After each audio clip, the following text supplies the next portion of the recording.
Welcome back. This is eNCA. Now, power cuts have delayed the results of elections in some parts of the country, and it seems the situation is worse than was expected.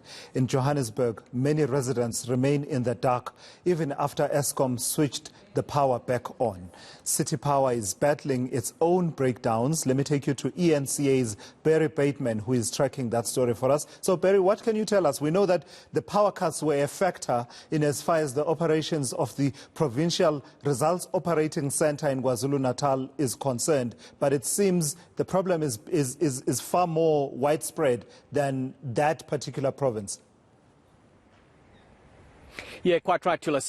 Where I am here, this is the Olivedale substation behind you, and as I understand it, this is the culprit for some of the extended outages that are experienced in the community, such as North Riding. Now, the reason I'm here is because 3 weeks ago I was in North Riding, and a City Power official told me on the record that before the end of the month, that would have been October, they would have sorted out all the problems in the North Riding and surrounding areas electricity by the end of that month. Well, we're now into November, and that is not the case. We had the announcement of load shedding yesterday, and as was expected, as everyone in the community knew would happen, when the load shedding schedule is over, the power does not come back on. I've spoken to the ward councillor for the area, trying to understand what is the underlying issue. He's talking about maintenance and the lack thereof, not just in electricity infrastructure, but water and throughout the city. So we've got transformers that have got old oil in them that have not been changed or maintained. So what happens is when the power goes off for load shedding, you have the oil that cools down, and we understand it solidifies, and that then becomes a conductor of electricity. When the power gets switched back on, if there's a short, that then causes a trip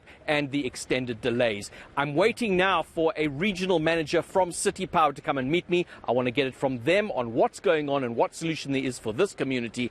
We'll keep you updated. Yes, Barry, in fact, before we move on, the name of that official you're talking about is the City Power spokesperson. That's Isaac Mangena. I remember exactly that conversation, and at some point we tried to follow up with him as the month of October ended to say his words were, I'm putting my head on the block, this issue will be fixed by the end of the month. So I look forward to hearing more of your reporting. And the nice thing, Barry, is that television doesn't forget. We have that clip ready to be played back to him. Absolutely. In case he has forgotten.